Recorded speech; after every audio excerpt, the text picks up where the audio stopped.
ہاتھ ایسے رکھ کے نماز پڑھتے ہیں، ٹھیک ہے، تو ثابت ہے حدیث میں نبی علیہ الصلوۃ والسلام نے ایسی نماز پڑھی ہے، ہم کیسے انکار کر سکتے ہیں؟ جائز نہیں ہے۔ السلام علیکم. Today in the first episode of Straight Talk with Jahlim Mail News Network, we have the world known personality, the world famous religious scholar from the Valley of Kashmir, Allama Dr. Sheikh Ghulam Rasul Hamis Sahib, who is known for his Islamic knowledge and Islamic jurisprudence knowledge, and who has casted a brilliant impact on world over masses and humanity at large, speaking on key burning issues. Allama Sahib, welcome. Thank you. علامہ صاحب، ماہ سیام کا پاک مہینہ ہے، رمضان کا مہینہ ہے. آپ نے انٹرنیشنلی بھی، نیشنلی بھی، لوکلی بھی بولا ہے کہ کرائم ریٹ ایک کشمیر میں ایک سیریس چیلنج بنتی جا رہی ہے. آج رمضان کا مہینہ ہے، پھر بھی ہم سنتے ہیں کہ ماں بیٹے نے، باپ بیٹے نے، بھائی بھائی نے ایک دوسرے کا قتل کیا. تو کیا ہو رہا ہے اس کشمیر میں؟ یہ بسم اللہ الرحمن الرحیم. الصلاۃ والسلام علی اشرف الانبیاء والمرسلین وآلہ وصحبہ الکرام الاجمعین، اما بعد. قال اللہ تبارک و تعالی بسم اللہ الرحمن الرحیم یا ایھا الذین آمنوا ادخلوا فی السلم کافۃ ولا تتبعوا خطوات الشیطان. دیکھیے، آپ نے جس چیز کے بارے میں پوچھا، یقینی طور جو جرموں کی دنیا ہے اور اسباب جرم ہے، یہ پہلے سے حضرت آدم علیہ السلام کے وقت اور دور سے چلا آ رہا ہے. لیکن دنیا میں ہم نے دیکھا ہے کہ حضور علیہ السلام کی بعثت کے بعد اور ان کی بعثت سے پہلے بھی جہاں جہاں اچھے لوگ آئے، پیغمبر علیہ السلام تشریف لائے، اولیاء صالحین تشریف لائے، انہوں نے جو پاکیزگی کا درس دیا اور انہوں نے جو معاشرے کو پھر سے ڈیولپ کیا اور معاشرے کو پھر سے بنایا، تعمیر کیا، انہوں نے ایسی پاکیزگی اور بالغی لوگوں کو کے دلوں اور ذہنوں کے اندر بھر دی کہ جس وجہ سے ایک نخار پیدا ہو گیا کہ لوگوں نے سمجھ لیا کہ انسان اور انسانیت کیا ہے. ہم نے یہ خدا کے سامنے جواب دینا ہے، یا اگر وہ کسی بھی مذہب سے تعلق رکھتے تھے لیکن کم سے کم درس انسانیت وہ لیتے تھے. پھر انسان کو انسان سمجھنا اور ایک دوسرے کو برداشت کرنا، یہی صابرین اور شاکرین کی مثالیں پیغمبروں نے ثابت بھی کر دیں اور لوگوں کے اندر بر بھی دیے تھے. لیکن ابھی ہم دیکھ رہے ہیں کہ کچھ سالوں سے یا کچھ دہائیوں سے یہ سرزمین کشمیر بھی جب ہم نزدیکی سے دیکھ رہے ہیں تو اس میں کیا تھا کہ پہلے دور میں یہ جو اولیاء کاملین یہاں تشریف لائے تھے، ہزاروں، ایک نہیں ہزاروں، سینکڑوں، تو انہوں نے جس طریقے سے اس معاشرے کو یہاں تعمیر کیا تھا، جس میں میر صلی حمدانی علیہ رحمہ سرخیل ہے اور ان کا تذکرہ کیا جاتا ہے، پھر شیخ العالم ہے، پھر ریشیانی کشمیر ہے، اور اولیاء صوفیاء نے باصفہ نے جس طریقے سے اس معاشرے کی سنگ بنیاد رکھی تھی اور پھر اس کو ڈیولپ کیا تھا. ہمارے ہاں یہ دیکھا جاتا تھا کہ اگر کہیں ایسا قتل غیرت کا ماحول ہوتا تھا تو وہ لوگ کہتے تھے کہ آج بادل یا سیاہ ہے یا سرخ نظر آ رہے ہیں، کہیں قتل ہو گیا ہے، خون نہاک ہو گیا ہے. تو لوگ اس سے ترستے تھے، خوف کھاتے تھے، وہ رجا میں چلے جاتے تھے اور استغفار کرتے تھے. دھیرے دھیرے ہم حضور علیہ السلام کے دور سے دور ہوتے جا رہے ہیں، اولیاء کاملین کے بنائی ہوئی اور چھوڑے گئے طریقہ کار اور تعلیمات سے دور ہوتے جا رہے ہیں. اس لیے ہم رشد و ہدایت کے دروازوں کو خود ہی بند کر رہے ہیں. دھیرے ہمارے دل جو ڈیولپ ہوتے ہیں وہ مادیت کی طرف زیادہ قائل مائل ہو رہے ہیں. ہمارے ہاں یہ لوگ زیادہ آج منشیات اور نشے کے عادی ہو رہے ہیں، اور پھر بہت ساری ایسی چیزیں ہیں معاشرے کے اندر جن میں جرم بڑھنے کا سب سے بڑا مسئلہ اور معاملہ میرے نزدیک میں یہ ہے کہ ہم ایک دوسرے کو برداشت ہی نہیں کر پا رہے ہیں. ایک بیوی خاوند کو برداشت نہیں کرتی ہے، ایک خاوند بیوی کو برداشت نہیں کرتا ہے، ایک باپ بیٹے کو، ایک بیٹا بیٹی کو. اور دوسری بات ہے کہ اس کے ساتھ لگا رہتا ہے کہ اس کا دنیا کا نظم، جو اس دنیا کا ضوابط اس کے ساتھ لگے ہوئے ہیں، اس کو بھی وہ دیکھ رہا ہے. باپ اور بیٹے میں کیا لڑائی ہے؟ بیٹا چاہتا ہے کہ جو باپ نے کمایا ہے وہ میں لے جاؤں، اور مین لڑائیاں اسی پہ آ جاتی ہے. اور یہی طریقہ ہے کہ بیوی چاہتی ہے کہ جو کچھ میں چاہوں کہ میرا خاوند وہی مانے. وہ اپنے خاوند کے والدین کو برداشت نہیں کر پا رہی ہے، اس کے لیے اپنے والدین اچھے ہیں اور خاوند کے والدین اچھے نہیں ہیں۔ خاوند کے لیے وہ کہتا ہے کہ یہ میرے والدین اچھے ہیں، اس کے والدین اچھے نہیں ہیں۔ معاشرے میں اسی طریقے سے باپ کہتا ہے کہ میرے نظریے سے میرا بیٹا چلے، بیٹا کہتا ہے کہ میرے نظریے سے میرا باپ چلے۔ تو اس وجہ سے معاشرے کے اندر ایک ناسور جیسا دن بدن سرایت کرتا رہتا ہے، جس طریقے سے وہ ناسور دیمک کی طرح ہمیں چاٹ رہا ہے۔ ضرورت ہے کہ ہمیں روحانی اقتدار کو، روحانی قدروں کو پھر سے زندہ کرنا ہے۔ اگر ہم اس چیز سے نکلنا چاہتے ہیں، اس کے اسباب کیا ہے، سبب کیا ہے، کیسے نکلیں؟ کہ ہم نے میر صلی حمدانی کے اسی نظریے اور نظام کو پھر سے پیدا کرنا ہے۔ ہم نے پرور اس صوفی مشن کو پھر سے بنانا ہے۔ ہم نے محبوب العالم شیخ حمزہ مخدومی کے نظریے اور نسب العین کو پھر سے لانا ہے۔ ہم نے دکھانا ہے قوم کو کہ حسین کربلا میں جا کے برداشت کرتے ہیں لیکن عظیم ہو جاتے ہیں۔ تو ایک طریقے سے اگر کوئی انسان سہتا ہے دوسری کی سختیوں کو اور پریشانیوں کو، اور وہ عظیم بھی بن جاتا ہے، اور اسلام اسی کی تلقین کرتا ہے۔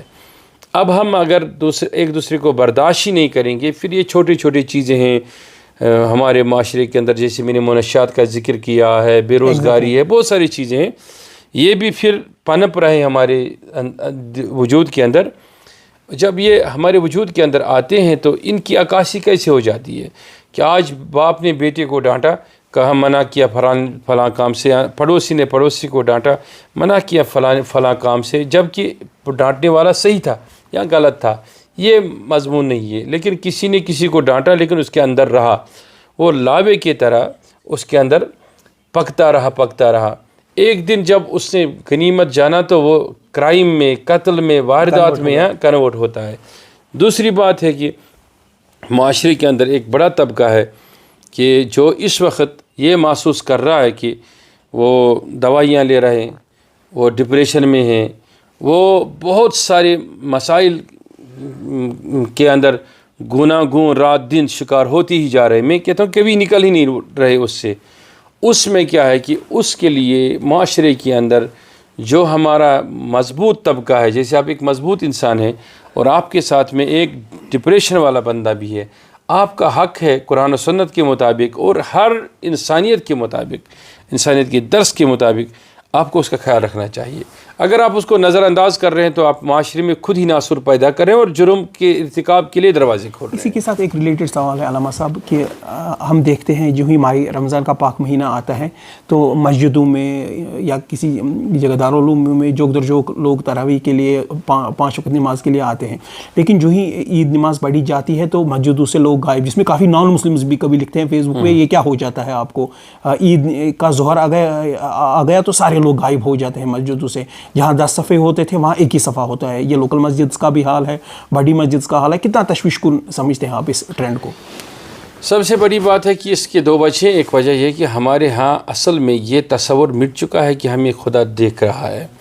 پہلے صوفیوں کے ہاں جب لوگ جاتے تھے تو انہیں یہ تلقین کی جاتی تھی کہ اللہ تعالیٰ آپ کو دیکھ رہا ہے۔ انہیں معلوم تھا کہ اگر ہم مسجد میں نہیں جائیں گے تو عذاب ہے، اللہ تعالیٰ پوچھے گا ہم سے۔ ایک کہ ہمارا تصور جو ہے توحید کا کنسپٹ ہے ختم ہوتا جا رہا ہے۔ لوگ برائیوں کی طرف اس لیے قائل مائل ہو رہے ہیں کہ انہیں یہ خوف ہی نہیں رہا کہ ہم نے خدا کے سامنے جواب دینا ہے۔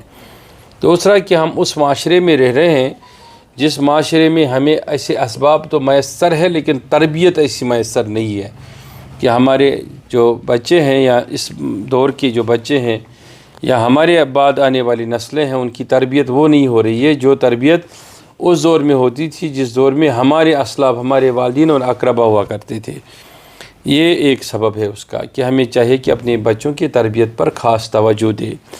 اور دوسری بات یہ ہے کہ یہ ماہ رمضان کے اندر لوگوں کا مسجدوں کی طرف، سیلاب کی طرف امڑ پڑھنا یا اتنی خیف جو ہم دیکھ رہے ہیں، اس کا یہ وجہ ہے کہ پورے 11 مہینے تک جو شیاطین ہوتے ہیں وہ لوگوں کو ورگلاتے رہتے ہیں، ان کے دلوں پر ان کا بصیرہ ہوتا ہے۔ یہی کتاب و سنت میں دکھایا گیا اور سمجھایا گیا ہے، تو وہ ان کی پیروی میں چلے جاتے ہیں۔ جیسے میں نے بھی وہ آیت پڑھی تھی، ندخلوا فی السلم کافہ ولا تتبعوا خطوات الشیطان، وہ ان کے خطوط پہ چلتے ہیں۔ تو اللہ تعالیٰ نے فرمایا انہ لکم عدو مبین، یہ تمہارا کھلم کھلا دشمن ہے اور کوئی آپ کا دشمن نہیں ہے۔ تو ان کو باندھ دیا جاتا ہے، ان کو گرفتار کیا جاتا ہے، اللہ تعالیٰ کی طرف سے زنجیریں پہنائی جاتی ہے، اس وجہ سے لوگ آزاد ہوتے ہیں۔ جب وہ آزاد ہوتے ہیں تو ان کا دل سیدھی سی بات ہے ماہ رمضان المبارک میں مسجدوں کی طرف چلا جاتا ہے اور وہ راغب ہوتے ہیں عبادت کے لیے۔ اس کا ایک ظاہری پہلو بھی ہے، سائنٹیفک پہلو بھی ہے، وہ یہ ہے کہ جو ہم فاسٹنگ کرتے ہیں نا، جب روزہ رکھتے ہیں تو ہم کم کھاتے ہیں، ہم صبح سے شام تک کچھ نہیں کھاتے ہیں، تو ہمارا جو تصور ہے نفس کو کنٹرول کرنے کا، جو اصل میں صوفیہ اجلہ صوفیہ نے ہمیں طریقہ دیا ہے، جب ہم اس میں چلے جاتے ہیں تو ہم خود بخود نمازوں کی طرف راغب ہو جاتے ہیں۔ اس کا یہ بھی ایک پہلو ہے، ظاہری پہلو، لیکن حقیقی پہلو ہے کہ شیطانوں کو قید کیا جاتا ہے زنجیروں میں تاکہ لوگ راغب ہو جائیں عبادت کی طرف۔ یہی تو ہے کہ ایک مہینہ اللہ تعالیٰ کی طرف سے، حضور علیہ الصلوۃ والسلام نے فرمایا یہ مہینہ خدا کی طرف سے، خدا کا ہے۔ 11 مہینہ یہ مہینہ سیکھنے کے لیے ٹریننگ کورس ہے ہمارا، اور 11 مہینے ہمیں ایسے گزارنے چاہیے۔ علامہ صاحب، آج دنیا بھر کے مسلمان یہ جاننا چاہتے ہیں، چاہے جو لوگ اسلام قبول کرتے ہیں یا جو بورن مسلم جنہیں ہم کہتے ہیں، جو پیدائشی مسلمان ہوتے ہیں، ایک پرابلم ان سب میں یہ پائی جاتی ہے جس کو پھر نان مسلم تھنکرز بھی اٹھا دیتے ہیں کہ سیکٹیرینزم کافی بڑھ گیا ہے، یہ اب کبھی ہیٹ سے آگے چڑھ کر وائلنس میں بھی کنورٹ ہو گیا ہے، جس نے ہمارے کافی ساری مسلم امہ کو نقصان پہنچایا، امیج کو بھی نقصان پہنچایا، کافی زیادہ خون بھی بہا۔ تو اس سیکٹیرینزم سے کیسے ابھرا جا سکتا ہے؟ دیکھیے، سیکٹر وائلیٹ کب ہوتا ہے؟ یہ جو سیکٹرین ایشو ہوتے ہیں یہ کب سے ہوتا ہے؟ یہ ہوتا ہے کہ ہم اصل میں انسانی نظریہ کو چھوڑتے ہیں۔ یہ صرف اسلام میں نہیں ہے، ہندو مذہب میں بھی ہے، کرسچینٹی میں بھی ہے، جتنے بھی مذاہب ہے ان سب میں ہے، اور جو مذہب کو مانتے نہیں لوگ ان میں بھی ہے۔ اصل میں کیا ہے مذہب؟ ہوتا کیا ہے مذہب؟ کوئی بھی ہو، مذہب میں اچھی بات ہی ہے، یہ انسان کو بتانے میں کبھی بھی دو رائے کا اظہار نہیں کرنا چاہیے، ایک ہی رائے اس بارے میں کہ مذہب میں کبھی بھی بری بات نہیں ہوتی، یا کسی بھی مذہب والے نے جو بھی مذہب کو لے کے دنیا میں آیا یا کسی نے اچھی سوچ دی دنیا کو، اس کے سوچ میں برائی نہیں ہوتی ہے، وہ اللہ تعالیٰ کی طرف سے ہوتا ہے۔ تو یہ خیر کے پہلو ہوتے ہیں۔ اب رہی بات کہ پھر سیکٹیرین وائلیشن کہاں سے شروع ہوتی ہے؟ وہ یہ ہوتا ہے کہ میں اپنے مذہب کو اپنے طریقے سے پیش کرتا ہوں، اپنے منشے کے مطابق چلانا چاہتا ہوں۔ کسی نے مجدد الفسانی علیہ رحمہ سے پوچھا کہ حضرت مجھے نصیحت فرمائے کچھ، تو انہوں نے فرمایا خدا نہیں بننا، کہا کہ حضرت اور نصیحت فرمائے، کہا کہ رسول نہیں بننا۔ اس نے کہا کہ کیسے کوئی خدا بن سکتا ہے، رسول بن سکتا ہے؟ کہا اگر دنیا کو اپنے طریقے سے چلانے چاہتے ہو تو پھر خدا بن گئے نعوذ باللہ، اگر سب کو اپنے پیچھے چلانا چاہتے تو پھر پیغمبر ہو گئے نعوذ باللہ۔ تو اسی طریقے سے ہم کیا کہ جب ہم مذہب کو سمجھنے سے قاصر ہوتے ہیں، ہم مذہب کو سمجھ ہی نہیں پاتے ہیں، تو ہم مذہب کو اپنے طریقے سے سمجھانا چاہتے ہیں اور اپنے طریقے اور اپنے قاعدے قانون کو اس میں داخل کرتے ہیں۔ یہی وجہ ہے کہ سیکٹرین وائلیشن ہوتی ہے۔ اب اگر ہم اس بنیاد پر ہم کہیں گے کہ کچھ لوگ ہمارے ہاں شافعی کہلاتے ہیں، حنفی کہلاتے ہیں، حنبلی کہلاتے ہیں، مالکی کہلاتے ہیں یا جعفری کہلاتے ہیں، تو کیا یہ ایک وائلیشن ہے؟ نہیں، قطعی طور نہیں۔ اس کے وجوب ہونے میں کئی چیزیں اسلام میں ہیں، جیسے حنفیوں کے ہاں رفع یدین نہیں ہوتا ہے اور شافعیوں کے یہاں رفع یدین کیا جاتا ہے، حنفیوں کے ہاں یہاں ہاتھ رکھے جاتے ہیں اور شافعیوں کے ہاں یہاں ہاتھ رکھے جاتے ہیں۔ اس میں کیا ہے؟ حضور علیہ الصلوۃ والسلام نے یہاں بھی مبارک ہاتھ رکھے ہیں، یہاں بھی رکھے ہیں، انہوں نے مبارک ہاتھوں کو اٹھایا ہے، اٹھایا بھی نہیں ہے۔ اصل میں اللہ تعالیٰ یہ چاہتا ہے کہ حضور علیہ الصلوۃ والسلام کی ہر ادا پر مسلمان کامل طریقے سے عمل کرے، یعنی حضور علیہ الصلوۃ والسلام کی کسی ادا کو خدا ضائع نہیں کرنا چاہتا ہے، اس لیے جہرن والے کو جہرن اس کو پکارنا چاہیے، اور جو پوشیدہ ذکر کرنا چاہتے ہیں اس میں بھی ثواب ہے، وہ پوشیدہ کرے۔ اسی طریقے سے اب ہم اپنے قاعدے اور قانون کو، اپنی تنظیم سازی کو، اپنے بڑائی کو نعوذ باللہ خدا کی بڑائی پر اور خدا کی دین کی بڑائی پر لانا چاہتے ہیں، اس لیے ہم سمجھتے ہی نہیں ہے۔ دوسرا پہلو اس میں ہے کہ ہم دین اور مذہب کو نہیں سمجھتے ہیں۔ جو مسلک ہوتا ہے وہ مذہب ہوتا ہے، دین اسلام ہے، ان دین عند اللہ اسلام، ہر پیغمبر اسی پر تھا اور لے کے آیا ہے. حضور علیہ الصلوۃ والسلام بھی اسی دین کے پرچار کے لیے آیا، ان دین عند اللہ اسلام. باقی یہ مذاہب ہے کہ کس تہذیب سے آپ اللہ تعالیٰ کے سامنے جھک رہے ہیں، کس سے آپ اس کو مانگ رہے ہیں، کس سے کیسے. میں نے دنیا میں جب انسان نکلتا ہے ایک چھوٹے یہ نظریہ سے بڑے نظریہ کی طرف نکلتا ہے انسان، تو دنیا میں ایسے بھی لوگ ہیں جو ہاتھ ایسے رکھ کے نماز پڑھتے ہیں. ٹھیک ہے، تو ثابت ہے حدیث میں نبی علیہ الصلوۃ والسلام نے ایسی نماز پڑھی ہے. ہم کیسے انکار کر سکتے ہیں؟ جائز نہیں ہے. کچھ لوگ ہاتھوں کو بلند کرتے ہیں اور ہم کیسے انکار کر سکتے ہیں؟ جائز نہیں ہے. جبکہ احمد بن حنبل، جبکہ ہمارا پیر حضرت شیخ سید عبد القادر جیلانی رضی اللہ تعالیٰ عنہ اس چیز کے قائل ہے، تو ہم انکار ایسا نہیں کر سکتے ہیں. رہی بات ہے کہ یہ کب فرقے کے بعد یہ تشدد میں تبدیل ہوتا ہے کہ جب ہم اپنی سیاست کو، جو ہماری سیاست ہے، اس کو مسجد میں لے آتے ہیں. جب ہم اپنے زمین اور زمین پر ہونے والے فتنوں کو مسجد میں لے کے آتے ہیں. جب ہم روزگار اور بے روزگاری کو مسجد میں لے کے آتے ہیں. باہر جا کے ہم دکانوں پہ جب جاتے ہیں تو ہم کسی سے یہ نہیں پوچھتے ہیں کہ یہ اہل حدیث والے کا دکان ہے، یہ غیر اہل حدیث کا دکان ہے. لیکن مسجد میں جب آتے ہیں تو وہی لوگ تشدد کرتے ہیں، وہ جائز نہیں، یہ جائز نہیں. کاروبار میں، زندگی میں نہیں، وہ سب چیزیں نہیں ہوتی ہیں. ہمیں چاہیے کہ ہم حقیقی معنوں میں باہر بھی وہی زبان رکھیں اور مسجد میں بھی وہی زبان رکھیں. ہمیں اپنے دارالعلوم کے بارے میں کچھ بتائیے. دیکھیے، ہمارے کئی ادارے ہیں، ہم انہیں دارالعلوم نہیں کہتے ہیں، یہ ہمارے انسٹیٹیوشنز ہیں، مذہبی اور دونوں تعلیمی ان میں ہوتی ہیں. تو یہ کئی ادارے ایسے درجنوں، جیسے اپنے مرکز باہر سے دیکھا، ایسے درجنوں ادارے ہیں کشمیر کے ہر ضلع میں ہیں، جموں میں ہیں، کئی علاقوں میں، اور جموں کشمیر سے باہر ملک کے اور حصوں میں بھی ایسے ادارے ہمارے ہیں. لیکن یہ ہماری ایک آرگنائزیشن ہے کاروان اسلامی انٹرنیشنل، اس کے کئی شعبے ہیں. یہ اس کا ایک شعبہ ہے. اس شعبے میں کتاب و سنت کو پڑھایا جا رہا ہے، کمپیوٹر ایجوکیشن کو پڑھایا جا رہا ہے. یہ ہمارا ایجوکیشنل شعبہ ہے. اسی میں ہم کوشش کریں شیخ العالم ریسرچ یونیورسٹی کو ڈیولپ کرنے کے لیے. اس کے باہر اس کے اور بھی شعبہ جات ہیں ہمارے، جیسے آپ دیکھتے ہیں کہ ہم سینکڑوں طلباء کو باہر بھیجتے ہیں دونوں تعلیمی پڑھنے کے لیے. ان کی معاونت ہماری آرگنائزیشن کرتی ہے. اسی طریقے سے ہمارا ایک اور شعبہ ہے، شعبہ امداد. اس کو ہم بولتے ہیں کشمیر امداد فاؤنڈیشن. ہم گھر گھر جاتے ہیں، لوگوں سے 10 روپیہ 20 روپیہ لیتے ہیں. اس سے ہم درجنوں کیا سینکڑوں یہ جو ہمارے بیٹیاں ہیں غریب مفلوق الحال، ان کی نکاح خوانی کرنے کے لیے اس پیسے کو استعمال کیا جاتا ہے. اور ہاسپٹلز میں بہت سارے لوگوں کی ایک بڑی تعداد ہوتی ہے جن کو ہم آپریشن کرواتے ہیں، ان کے خرچے اٹھاتے ہیں. غریب بچوں کی امداد کے لیے، ان کی پڑھائی کے لیے، رہن سہن کے لیے کام کرتے ہیں وہ لوگ. اسی طریقے سے ہمیں کئی شعبے، 12 شعبے ہیں اس آرگنائزیشن کے. اس میں ایک شعبہ وہ بھی ہے کہ جس میں آپ دیکھتے ہیں کہ ہم رات دن منشیات کو مٹانے کے لیے سمپوزیم، سیمینارز، ویبنارز یا گھر گھر جا کے کام کرتے ہیں. تو وہ بھی ایک شعبہ ہے.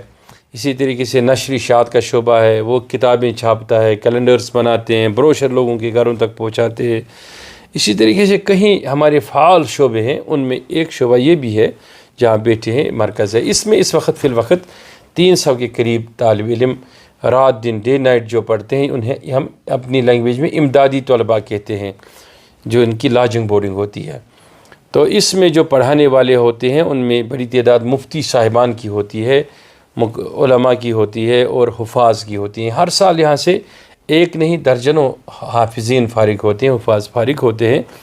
اور وہ آج اب دیکھتے ہیں کہ درجنوں مساجد میں، بلکہ سینکڑوں مساجد میں جو قرآن ترائی پڑھائی جاتی ہے، یہ اس مدرسے سے نکل کر بچے وہاں پڑھاتے ہیں. اور ساتھ میں اس میں یہ بھی ہے کہ ان کا خرچہ، ان کے جو سارے اخراجات ہیں وہ آرگنائزیشن پورا کرتی ہے، کیونکہ کوئی فیس کسی سے نہیں لیا جاتا ہے.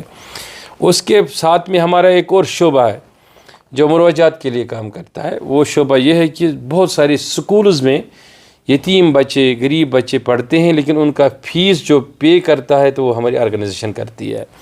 تو اس طریقے سے یہ آرگنائزیشن، اس کے پاس جس کو ہم کہتے ہیں کہ ملٹی ڈائمنشن ورک ہے. تو ہمارے پاس وہ کام کرنے کا جو تجربہ ہماری ٹیم کو، میرا تو اس میں کوئی خاص اتنا کام نہیں ہے، وہی لوگ کرتے ہیں. ایک بڑی ٹیم ہے، شورا ہے، عاملہ ہے، یہ جو وہ 50 افراد پر مشتمل ہے. پھر شورا ہے، وہ بھی 2 درجن کے قریب افراد پر مشتمل ہے. اس طریقے سے اچھے اچھے لوگ، ڈاکٹرز، انجینئر، ججز اس سے جڑے ہوئے ہیں. تو یہ رات دن یہ کام کرتے ہیں، اور راؤنڈ دا کلاک کے ہمہ جہتی کام ہے، یہ رکتا نہیں ہے. پھر اس میں ایک اور شعبہ ہے جس میں ہم تعلیم اور تربیت بولتے ہیں. اس میں لوگ دور دور سے آتے ہیں. وہی صوفی مشرب جو شاہ ہمدان علیہ رحمہ کے وقت میں تھا یا شیخ العالم کے وقت میں تھا، لوگ آتے ہیں اور انہیں قرآن و حدیث کے ہی آئینے میں انہیں صوفیت پڑھائی جاتی ہے، صوفیت دکھائی جاتی ہے کہ ٹالرنس کیا ہے، کیسے لوگوں کو برداشت کیا جائے، کہ اصل حدیث کا مقصد اور منشا کیا ہے. کیونکہ آج مساجد کے ممبروں پر جو علماء کی بڑی تعداد ہے، میں سب کی بات نہیں کروں گا کم حق ہو، وہ خالصتاً تشدد ہے. بالکل. اور اس تشدد سے ہمارے معاشرے کے اندر ایک دوسرے کو برداشت کرنا ناممکن سا مسئلہ ہو گیا ہے. اس دور میں ہمیں چاہیے کہ میر صالح حمدانی اور تمام صوفیائی باصفا کے طریقہ کار کو سامنے لائیں، تاکہ ہم سمجھ پائے کہ ہمارے اسلاف نے اسلام میں ہمارے غیر مسلم بھائی کے لیے کیا جگہ دی ہمارے دل میں. یہی وہ تھا نا وہ چیز کہ آپ دیکھ رہے ہیں کہ کہیں ہمارے پنڈت بھائی کا انتقال ہو رہا ہے اور مسلمان اس کو یہ آخری رسومات کے لیے لے جا رہے ہیں. یہ وہی تھا جو ہمارے اسلاف نے اولیاء سے سیکھا تھا. اس کی ریوائیول کی ضرورت ہے، اس کو پھر سے ریوائیو کیا جائے، تو تب ہی ہم حقیقی معنوں میں اس چیز کو سمجھ پائیں گے. ہمارا یہی بنیادی مقصد ہوتا ہے کہ ایسے مراکز کو اور قائم کیا جائے. ایسے مراکز ہمارے دراز سے لے کے پھر آپ گاندربل ضلع میں دیکھیں گے کہ کہیں مقامات پر ہے، بانڈی پورہ ضلع میں، بڈگام میں، پلوامہ میں، جگہ جگہ پر ہے. تو رات دن راؤنڈ دا کلاک ہم ایک سوئی کی طرح اس کے لیے کام کرتے رہتے ہیں. آخر میں یہ جاننا چاہوں گا کہ عالمی انسانیت یا ورلڈ آف ہیومینٹی کے لیے آپ کا کیا میسیج ہے؟ سب سے بڑی بات ہے کہ ہم نے ایک دوسرے کو برداشت کرنا سیکھنا ہے، اپنے دلوں کو بڑا کرنا ہے. ہم والکاظمین من الغیظ والعافین عن الناس کے درس کو ہمیں دیکھنا چاہیے کہ کس طریقے سے نبی علیہ الصلوۃ والسلام نے ایک چھوٹے سے کیڑے کے لیے بھی حکم دیا ہے. کس طریقے سے نبی علیہ الصلوۃ والسلام نے ہمیں سکھایا کہ آپ ایک پھلدار درخت کے ٹہنی کو نہیں کاٹنا، کہ اگر وہ تر و تازہ ہے تو اس کا بھی حق ہے آپ پر. کس طریقے سے ہمیں نبی علیہ الصلوۃ والسلام نے یہ سکھایا کہ اگر آپ اپنے میراث کو بانٹ رہے ہیں، تقسیم کر رہے ہیں، آپ کے کا پڑوسی آپ کے سامنے آئے، اس کا بھی خیال رکھو. کس طریقے سے نبی علیہ السلام نے سکھایا ہمیں کہ اگر آپ کے سامنے بیوہ آ جائے، بیوہ خاتون آ جائے، آپ یہ نہ سمجھنا آپ کا دن خراب ہو رہا ہے، آپ سمجھنا کہ اس کے سامنے آنے سے اگر اس کے منہ سے ایک لفظ تمہارے لیے نکل جائے گا، تمہارا بگڑا ہوا کام بن جائے گا. کس طریقے سے سکھایا کہ یتیم کا خیال رکھنا ہے. ہم نے اصل میں حضور علیہ الصلوۃ والسلام کے ذات اطہر کے قریب جانا چاہیے. کسی ایک ہندو بھائی نے مجھ سے سوال کیا کہ میں اسلام سے متاثر ہوں اور میں مسلمان بننا چاہتا ہوں. میں نے اس کو بولا کہ پہلے آپ کو یہ سمجھنا چاہیے کہ اسلام سے پہلے جتنے مذہب ہیں آپ ان کا مطالعہ کرو، ان میں بھی بہت اچھے اچھے لوگ آئے ہیں. ان کی اچھائی جب آپ کو یہاں تک آ جائے گی، پھر آپ کو اسلام کی اچھائی اچھی لگے گی. اگر کوئی انسان سمجھ ہی نہیں پا رہا ہے اپنی انسانیت کو، اس کو مذہب کیا کرے گا؟ دیکھیے، کسی بھی مذہب سے تعلق رکھنے والا انسان اگر اپنے والدین کی خدمت ہی نہیں کر رہا ہے، ان کو مار رہا ہے، تو اسلام میں آنے سے، کعبے میں آنے سے وہ کہ جنتی ہو جائے گا، سرگی ہو جائے گا؟ نہیں، کیسے ہو سکتا ہے؟ اصل میں اسلام انسانیت کی ویلیوز سکھاتا ہے. وہ ویلیوز ہمیں سمجھنی چاہیے، سیکھنی چاہیے. میری ملاقات ایک یونیورسٹی کے چیئرمین سے ہوئی، اشوک کمار صاحب سے. میں نے دیکھا نا وہ کتنا کام کر رہے ہیں. اس میں وہ نہیں دیکھ رہا کہ میں ہندو لوگوں کے لیے کتنا کروں اور مسلمانوں کے لیے کتنا کروں. میں یقینی طور ان کے کام سے متاثر ہوا. یہ طریقہ ہم کو سکھایا تھا رسول اللہ صلی اللہ علیہ وسلم نے، ہم کر نہیں پا رہے ہیں. اس لیے ہمیں اپنے دلوں کے اندر وسعت پیدا کرنی چاہیے. دنیا میں کوئی بھی کسی مذہب سے تعلق رکھنے والا ہو، تبھی ہم اس کو سمجھا سکتے ہیں کہ ہمارا نبی کیا ہے اور ہمارا قرآن کیا ہے علیہ الصلوۃ والسلام. جب ہم صحیح معنوں میں اس سے بات کریں گے, اس سے بیٹھیں گے, اس کو سمجھیں گے, اس کی محبت اپنے دلوں میں رکھیں گے. Thanks a lot. Thank you. So this we heard the pearls of wisdom from Allama Dr. Sheikh Ghulam Rasul Hami Sahib, that in today's world, all over the world, Muslims need to revive the lost glory of humanity and tolerance. Above all, Muslims should imbibe the values of tolerance and love towards humanity and serve humanity. Then only we can be good brand ambassadors of our great religion. With this, we take your leave and we'll be back shortly with another episode. Wassalam.